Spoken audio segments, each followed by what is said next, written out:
महाभारत का मैं आप सबसे पहले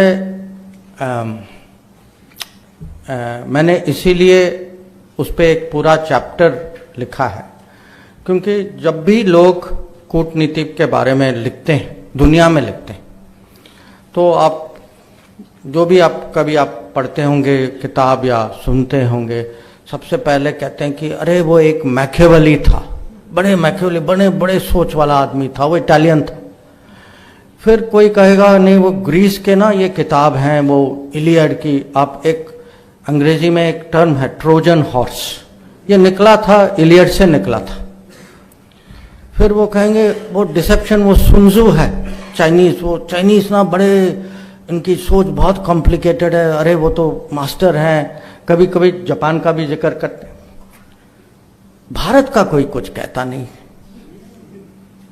और 40 साल इसमें जो करते करते ना मुझे लगा कि कहीं ना कहीं अपना भी वो सामने रखें कि दुनिया भी जागे।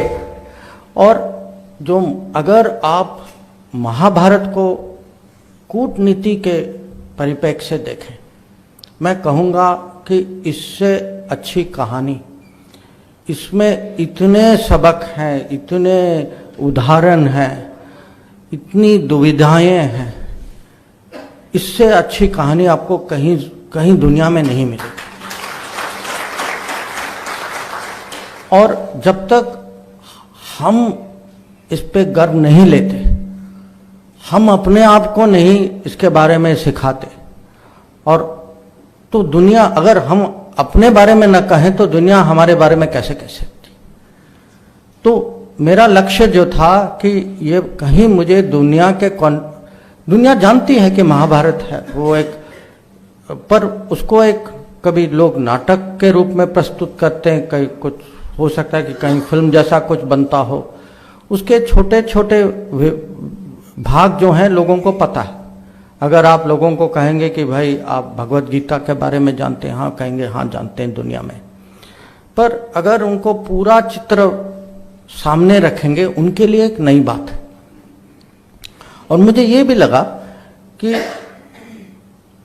आज के जो दुनिया की स्थिति जो है, मेरे मन में वो और महाभारत का जो मैं कहूँगा उस समय का लैंडस्केप जो था कि भारत में सिचुएशन क्या था, उसका एक किस्म से कुछ मुझे कहीं सिमिलैरिटी दिखाई दिया। क्योंकि आपने 2 शब्द कहे, एक मल्टीपोलर माने अलग अलग बहुत सारे प्लेयर्स हैं, थोड़ा कुछ बैलेंस भी है बीच में। और उस समय का जो भारत में जो स्थिति जो थी, बहुत सारे प्लेयर्स थे, क्योंकि युद्ध के पहले आपको याद होगा कि जो 2 साइड जो थे, दोनों बहुत कोशिश कर रहे हैं कि हमारे साइड में कितने लोग, कितने बाकी जो राज्य जो हैं, कौन हमारे साइड में आएगा, कौन हमारे खिलाफ जाएगा।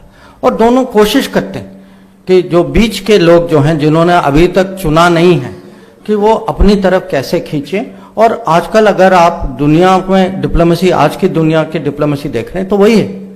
और दूसरा कि बहुत पोलराइज था कि एक बार कौरव पांडव के बीच में जब वो अपना जो वापस आए और उन्होंने अपने हकों की मांग की, उसके बाद जब ये युद्ध की दिशा में जा रहे थे, तो ये जो दोनों साइड साफ साफ लग रहा था कि इनको रिकंसाइल करना मुश्किल हो रहा है। और ये पोलराइजेशन जो है, आप आज की दुनिया के बारे में सोचिए, वो पोलराइजेशन देखिए, और बीच में जो देश जो हैं उनकी स्थिति देखिए, और आपको महाभारत और आज की दुनिया के बीच में जो सिमिलैरिटी जो है वो दिखाई देगी। अब और भी मैं मॉडर्न और उस समय तो आधुनिक आज की दुनिया और उस समय की जो लोगों की जो दुविधा थी या जिनसे जो दबाव जो देश आए, जो राजा लोग आए, तो उसके कुछ मैं उदाहरण देना चाहता हूँ। एक तो है कि जो सबसे बड़ी दुविधा जो थी वो अर्जुन की दुविधा थी कि मुझे कुछ एक किस्म से ये मेरा दायित्व है, इसके कुछ परिणाम होंगे, तो एक्शन कैसे लें और उसके जो परिणाम जो हैं उसको कैसे मैनेज करें। तो ये कोई भी माने जो पॉलिसी, जो नीति या पॉलिटिक्स में जो होता है उसके लिए हर ये बहुत बड़ी चिंता होती है, क्योंकि कभी कभी कुछ करना है ये साफ दिखाई देता है, पर जो आप करना चाहते हैं आप जानते हैं कि उसके कुछ कोलैटरल डैमेज भी हो सकता है या उसके कुछ कॉन्सिक्वेंसेस भी हो सकती है। दूसरा जो है, जो कंस्ट्रेंट जो है कि हम सबकी बंधनें होती हैं कि वहाँ थी कि भाई ये मेरे रिश्तेदार हैं, ये मेरे दोस्त थे, ये मेरा पड़ोसी था, इसके साथ कुछ संबंध थे। तो अर्जुन की भी होती हैं, युधिष्ठिर की भी होती हैं। अब भीष्म को लगता है कि भाई ये जो पांडव जो हैं, मैंने इनको पाला, इनके साथ मैं कैसे युद्ध कर सकता हूँ। द्रोणाचार्य को लगता है ये मेरे शिष्य थे, इनके साथ कैसे लड़ाई हो सकती है। तो ये कंस्ट्रेंट सिचुएशन में आपको जब एक्शन लेना है तो ये भी एक सोचने की बात है। एक उदाहरण और देता हूं। कभी कभी लोग आपको ना, ये लोग भी हो सकते हैं, देश भी हो सकता है, कि प्रोवोक करते हैं बहुत, माने चिढ़ाते हैं, दबाव डालते हैं और हमें सहना पड़ता है। ये भारत की स्थिति नहीं है, माने ये पॉलिटिक्स में होता है। तो सबसे जो सहने की ताकत जो है, स्ट्रेटेजिक पेशेंस, और उसका उदाहरण अगर आप महाभारत में देखें, वो शिशुपाल की कहानी कि वो माने छेड़ते रहते हैं श्री कृष्ण जी को, और उनमें सहने की ताकत है जब तक उन्होंने निर्णय नहीं किया कि एक दिन वो 100 बार उन्होंने उनको माफ किया था। तो स्ट्रेटेजिक पेशेंस कैसे कल्टीवेट करें, ये भी महाभारत से सीखने को। और एक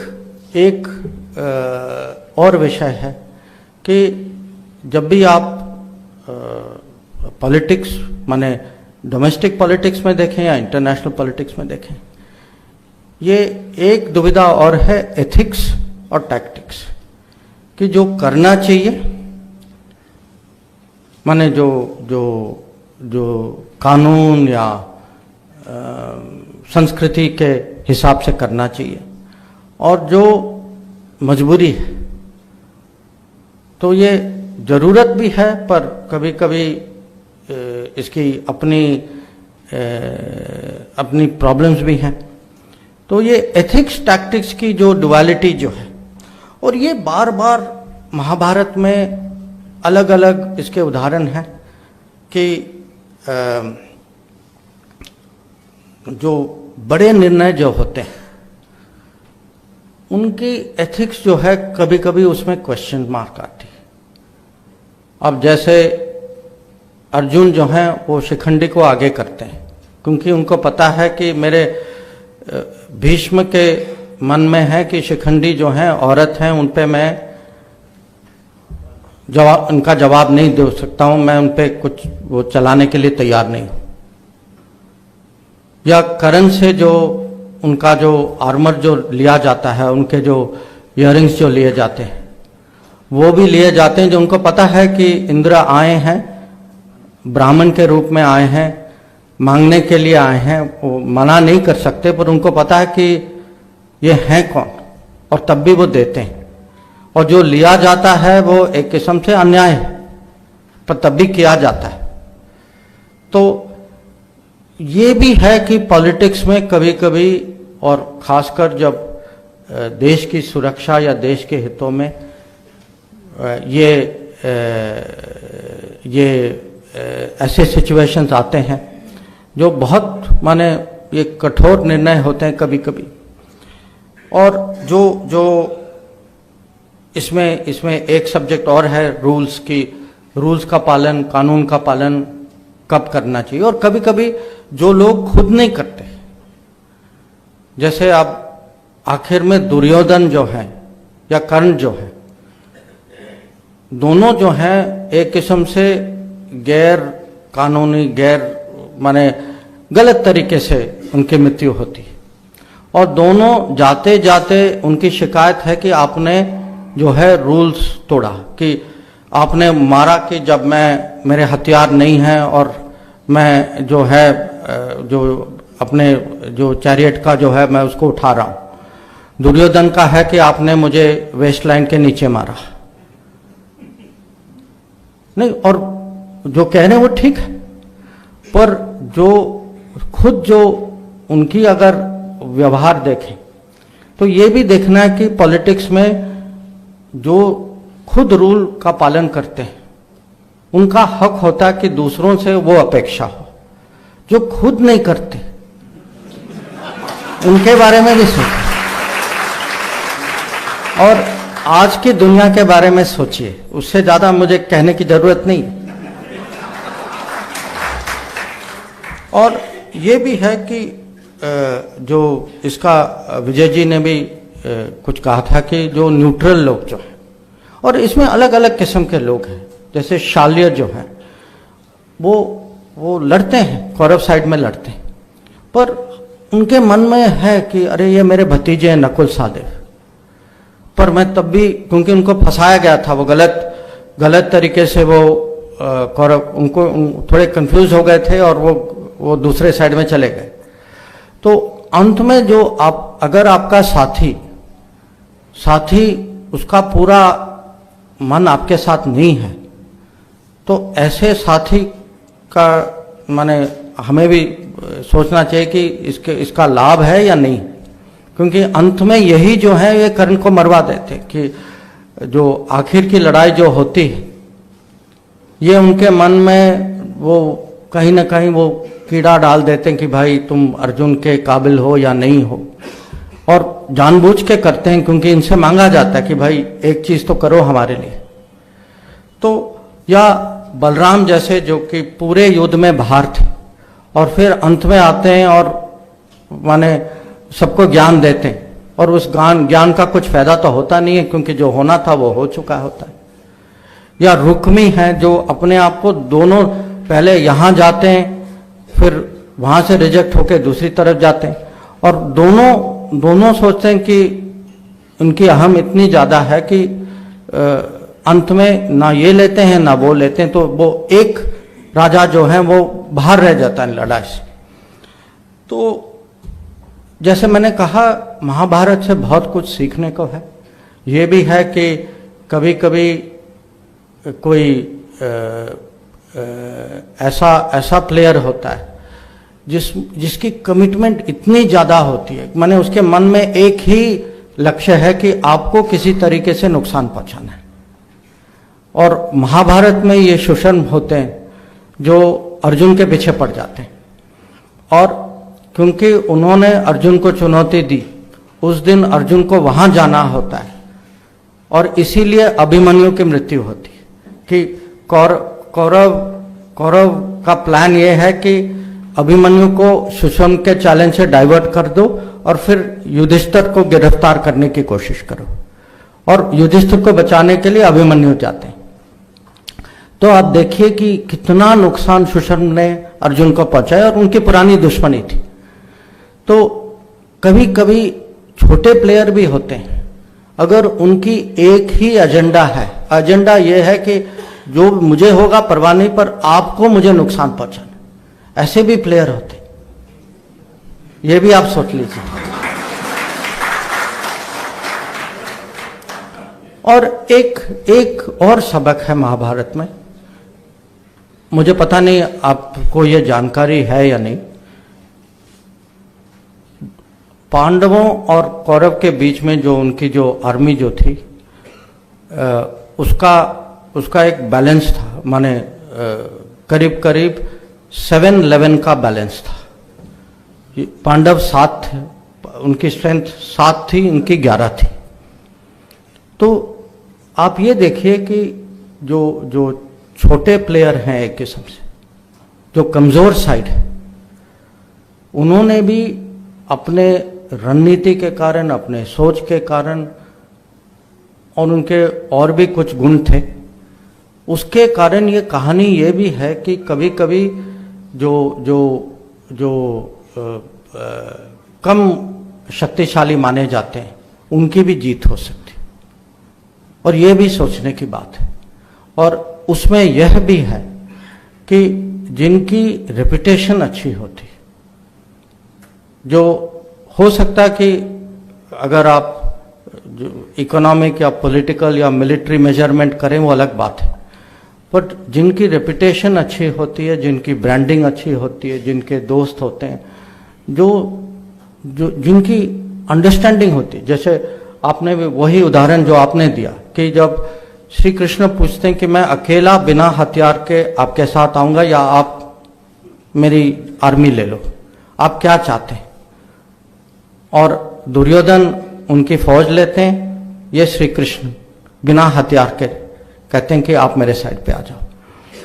तो कभी कभी ये पहचान भी होनी चाहिए कि सचमुच वैल्यू क्या है, कि ये जो दिखता है वो असलियत में कभी कभी होता नहीं है, कि कुछ और होता है। और ये एक किस्म से मैं कहूँगा कि आप इसको टेक्नोलॉजी के दृष्टि में देखिए कि इन्होंने टेक्नोलॉजी, अगर आप श्री कृष्ण को टेक्नोलॉजी के रूप में देखें, इन्होंने टेक्नोलॉजी का महत्व पहचाना, उन्होंने नहीं पहचाना। तो ये इस चैप्टर में मुझे लगता है अभी तक, क्योंकि मुझे फीडबैक में बहुत इंटरेस्ट है, अभी तक इस चैप्टर में मुझे सबसे अच्छा फीडबैक मिला। और अगर मैं साफ कहूं, मेरा कमिटमेंट भी सबसे ज्यादा इस चैप्टर में था। तो मेरी आशा है कि अगले किताब, अगर मुझे किताब लिखने का मौका हो, तो अब मैं रामायण को इसी पॉलिटिकल साइंस डिप्लोमेसी साइड से मैं लिखना चाहूँगा। उसमें भी बहुत सारी चीज़ें हैं, पर उसके लिए आपको थोड़ा रुकना होगा और आपको थोड़ा काम करना होगा। पर आज सचमुच आप सब लोग आए हैं, मैं बहुत मैं अपनी आभार कृतज्ञता मैं प्रकट करना चाहता हूँ आप सब लोगों को। और मेरे लिए बहुत गर्व की बात है कि ये किताब अब आप गुजराती में पढ़ सकते हैं। मैंने अभी तक प्रधानमंत्री को इंग्लिश कॉपी दी है, मैं वापस जाकर अब मैं गुजराती कॉपी। थैंक यू, नमस्कार। डॉक्टर विजय जी, सुनील भाई, चिंतन भाई, शिरीष जी, डॉक्टर गोस्वामी जी, साथियों, मित्रों, आज मेरे लिए सचमुच एक बड़ा दिन है, क्योंकि 3 साल पहले मुझे गुजरात के साथ जुड़ने का अवसर मिला। और आप जानते हैं कि वो कैसे हुआ और क्यों हुआ। तो मैं पिछले 3 साल को अपने आप को एक किस्म से ऑनरेरी गुजराती मानता हूँ। तो जब ऑनरेरी गुजराती की गुजराती में किताब निकलती है तो थोड़ा माने उसका जो अपने आप को जो उत्साह और जो ऊर्जा जो मिलती है वो कुछ बहुत स्पेशल है। और मैं आप सबका, क्योंकि ये आइडिया कि इसकी अनुवाद गुजराती में करें डॉक्टर विजय जी का था। आप लोगों के बिना, आपके अनुवाद और आपके पब्लिशिंग के बिना ये होता नहीं। तो मैं सचमुच आज सबका आभार प्रकट करना चाहता हूँ। अब नॉर्मली जो भी किताब लिखते हैं तो ये स्वाभाविक है कि लेखक से पूछा जाता है कि आपने लिखा क्यों। और कभी लेखक अपने आप को भी यही प्रश्न पूछता है कि जब क्योंकि लिखना उतना आसान नहीं है, माने अंत में तो निकल आता है प्रोडक्ट, पर उस समय कि कैसे लिखें, कितना टाइटली लिखें, क्या कहें क्या नहीं कहें। तो एक तो जो डिप्लोमेट लोग जो हैं, मेरे पहले बहुत लोगों ने किताब लिखी हैं, ज़्यादातर ये किस्म से अपने जो उनका अनुभव जो है उसकी एक निचोड़ होती है। लोग मेमोइर्स लिखते हैं, जहाँ पोस्टिंग करते हैं उसका वर्णन करते हैं, और ये ऐसी किताब नहीं है। या क्या होता है कि बहुत स्पेशलाइज किताब लिखते हैं कि कुछ लोग, जैसे मेरे पहले कुछ लोग चाइना में राजदूत रह चुके हैं, उन्होंने चाइना पे लिखी है, या जो कुछ लोगों ने अलग अलग जहाँ भी उनकी पोस्टिंग हुई है। तो वो एक किस्म से कुछ नई नॉलेज, नई एक्सपीरियंस, कुछ इंसाइट उनके साइड से आता है, और ये ऐसी किताब भी नहीं है। मेरा जो इरादा था कि जो भी मैंने 40-41 साल जो मैंने डिप्लोमेसी में अपनी ज़िंदगी जो मैंने गुजारी है, कहीं वो एक्सपीरियंस जो है मैं दुनिया के साथ, देश के साथ मैं शेयर करूं। और इसका कारण यह था कि 2014 के बाद मुझे लगा कि भारत और भारत की विदेश नीति एक नई युग में प्रवेश कर रही है। इसका भी कारण आप जानते हैं। तो इसको हमें पब्लिक के सामने रखना है। और ये जो डॉक्टर विजय जी जो कह रहे थे कि अभी तक ज़्यादा जो देश में जो चर्चा जो होती है विदेश नीति पर, यह ज़्यादातर दिल्ली में होती है। इसीलिए मेरे किताब में एक अंग्रेजी में एक चैप्टर भी है, dogmas of Delhi, not dogmas of India, dogmas of Delhi, कि दिल्ली में लगता है कि भाई हम देश हैं, जो भी निर्णय लेने हैं हम लेंगे, जो भी चर्चा होगी हमारी चर्चा होगी, जो हमारी सोच है वो देश की सोच है।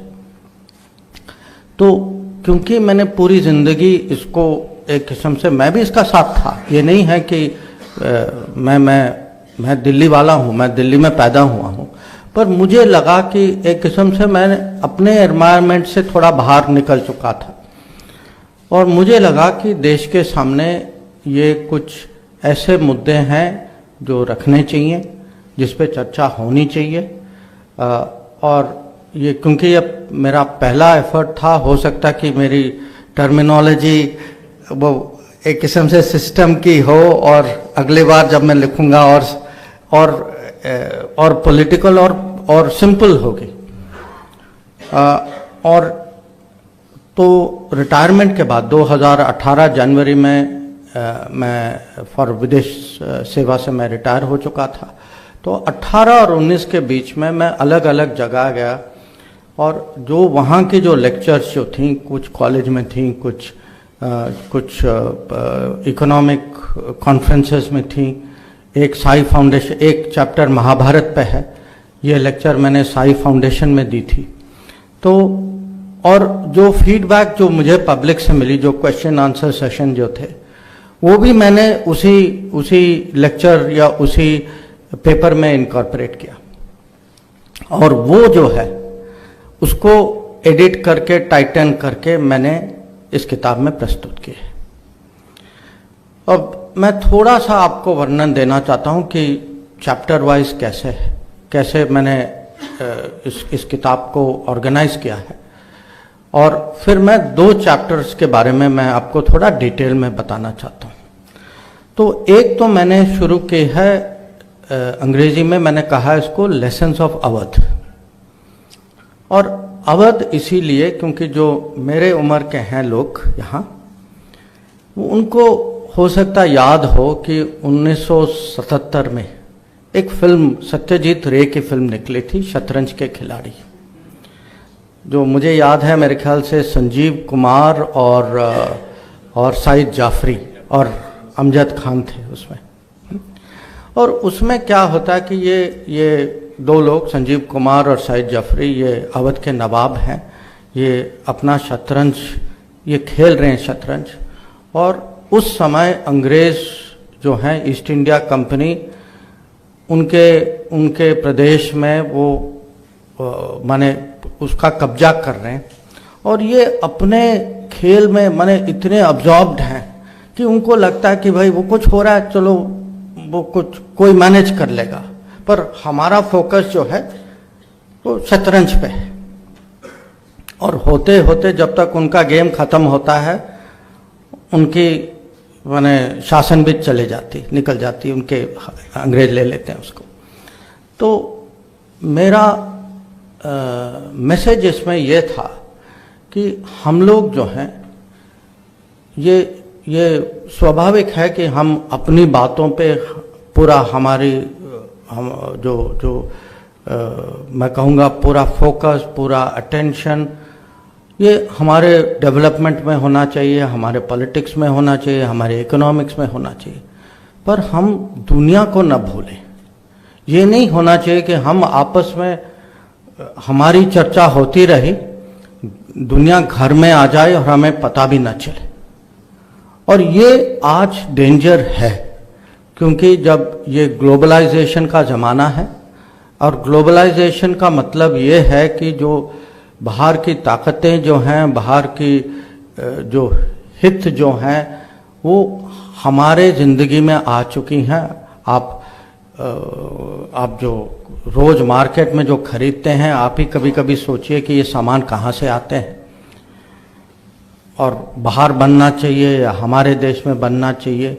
जब आप सोशल मीडिया में जाते हैं, आप कभी सोचिए कि इसको रेगुलेट कौन करता है, और इसमें आपकी कितनी चलती है इसमें, कि ये ग्लोबलाइजेशन जो हो रहा है ये एक किस्म से हमारे जो रोज़ की ज़िंदगी जो है इसको एक किस्म से टेक ओवर कर रहा है। और कभी हमको इस पर कम से कम अवेयरनेस तो होना चाहिए।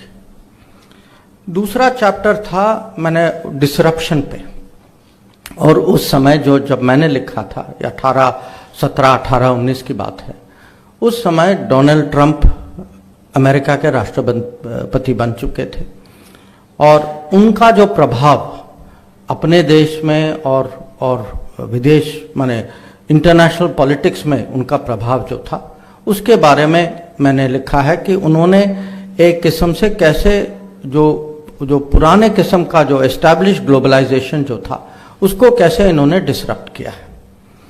उसके बाद जो मैंने कहा डॉगमास ऑफ दिल्ली, और इसका मैं आपको एक उदाहरण देता हूँ। आप सबको याद होगा 2014 में जब प्रधानमंत्री जी का पहला शपथ ग्रहण हुआ, उस समय उन्होंने तय किया कि जो पड़ोस के जो नेता जो होंगे उन सबको वो निमंत्रित करेंगे शपथ ग्रहण में। और ये मैं अभी तो आपको लगता कि माने इसमें क्या बड़ी बात है, पर उस समय ये मैं आपको कह सकता हूँ कि जो फॉरेन पॉलिसी एस्टैब्लिशमेंट जो थी उनके लिए ये बहुत माने बिल्कुल अजीब आइडिया था।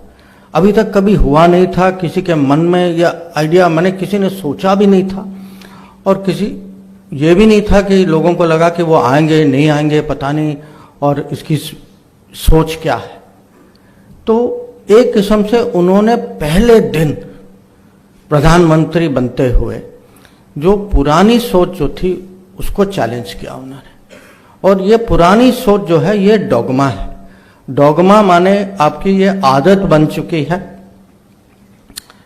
हो सकता है कि कभी माने इसका कारण हो उस समय जब बात शुरू हुई, पर समय के हिसाब से आप चेंज नहीं कर रहे, कि आपको लगता है कि ये मैंने तय किया है, ये एक ही सत्य है, ये इसके अलावा कुछ हो नहीं सकता, कोई और किसी की सोच कुछ अलग होगी तो वो गलती उनकी है।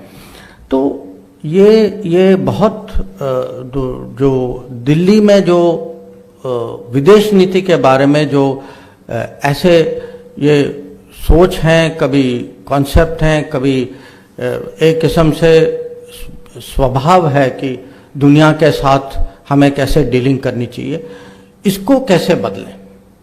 और ये कभी कभी ऐसा भी होता है, मैं महाभारत का विजय जी ने जिक्र किया था कि दूसरों के मामलों में कहीं दुनिया में कुछ कुछ प्रॉब्लम हो जाए, हमें नहीं पढ़ना चाहिए। और ये भी एक किस्म से डॉगमा है। अब हो सकता है कि 1950 या 1960 में हमारी वो क्षमता थी नहीं, हमारी हितें थी नहीं, पर अभी हम कुछ दिन पहले दुनिया के 5वें नंबर पे आ चुके हैं इकोनॉमिकली। अब जो 20 नंबर में होता है और जो 5 नंबर में होता है, उसकी सोच एक नहीं हो सकती।